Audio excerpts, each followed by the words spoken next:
Hello বন্ধুরা, ঠিক রাত 8টায় একটা নতুন রেসিপি নিয়ে এসেছি।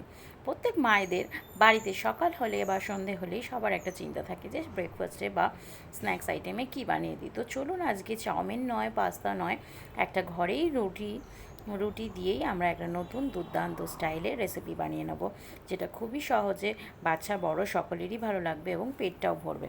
তো এখানে দেখতেই পাচ্ছেন আমি এখানে আটাটা মেখে নিয়েছি। আটাটা মেখে ভালো মতন যেভাবে আমরা আটার রুটি করি সেই সেম প্রসেসিংয়ে আমরা এখানে লেচি কেটে নিচ্ছি। আটাটা মেখে দিয়ে গোল গোল করে নিচ্ছি, দিয়ে যেমন আমরা রুটি তৈরি করি সেরকমভাবে আমরা রুটির মতন বেলে নেবো। আগে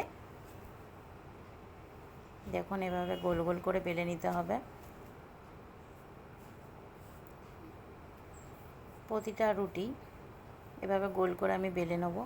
যারা আমার চ্যানেলে নতুন দর্শক আছে তারা এই ফাঁকে নতুন সাবস্ক্রাইব করে নিও আর চ্যানেলটাকে লাইক করে দিও। তো এখানে দেখতে পাচ্ছেন জলটা গরম হয়ে গেছে। গরম হয়ে যাওয়ার পরে আমরা ফুটন্ত জলের মধ্যে এই রুটিগুলোকে ছেড়ে দিলাম। কাঁচা রুটিগুলোকে দিয়ে এইভাবে মেলে রাখতে হবে। আমার শাশুড়ি মা তুলছিল, একটু তুলতে প্রবলেম হচ্ছিলো কারণ আমি ভিডিওটা নিচ্ছিলাম, তাই একটু ছিঁড়ে গেছে, নইলে কোনো প্রবলেম হতো না। এরপরে আমি রুটিটার আগে জলটা ঝরিয়ে নিয়েছি ভালো মতন, দিয়ে দেখুন রোল রোল করে নিয়ে এইভাবে পিসেস করে কেটে নিলাম, দিয়ে এভাবে মেলে মেলে রেখে দিলাম, দিয়ে লম্বা লম্বা মতন করে নিলাম। দেখুন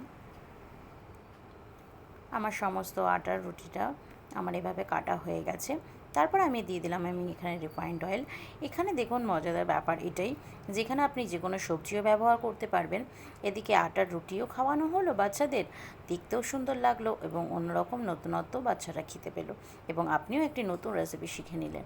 তো এই ফাঁকে দিয়ে দিলাম আমি এখানে গাজর, ক্যাপসিকাম আর দিয়ে দিলাম পেঁয়াজ, দিয়ে দিলাম স্বাদ মতো নুন আর দিয়ে দিলাম গোলমরিচ গুঁড়ো। তো তারপরে আবারও ভালো মতো নেড়ে নিলাম।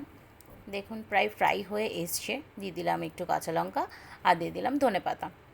আপনাদের বারবার বলা, আপনাদের সবজিগুলো আপনাদের সবসময় আপনাদের যা ঘরে অ্যাভেলেবেল থাকবে, আমি সবসময় চেষ্টা করি সেরকম জিনিস দিয়েই তৈরি করা।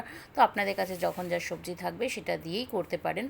তো এরপরে দিয়ে দিলাম যে কেটে রেখেছিলাম লম্বা লম্বা করে রুটিগুলোকে, সেগুলো দিয়ে দিলাম আর দিয়ে দিলাম একটু নুন, আবার দিয়ে দিলাম একটু হলুদ, দিয়ে ভালো মতো নেড়ে নিয়ে, আমার ছেলে তো এটাকে পাস্তা ভেবেই খেয়েছিল, তো আপনারাও বাড়িতে ট্রাই করুন। আর নামানোর আগে দিয়ে দিলাম সামান্য পরিমাণে চিনি। তো আপনাদের বাড়িতেও কে কী বললো কমেন্টে আর কী নাম দিল সেটা আমাকে অবশ্যই জানাবেন। তো কেমন লাগলো আমার আজকের এই রেসিপি? তো রেসিপিটা ভালো লাগলে অবশ্যই একটা লাইক করবেন, সাবস্ক্রাইব করে পাশে থাকবেন আর আমার বেল আইকনটা চ্যানেলে আপনি দিয়ে রাখলেন, প্রেস করে রাখলে আমি যে কোনো রেসিপি বানালে আপনার কাছে সবার ফার্স্টে চলে যাবে। বাই বাই বন্ধুরা।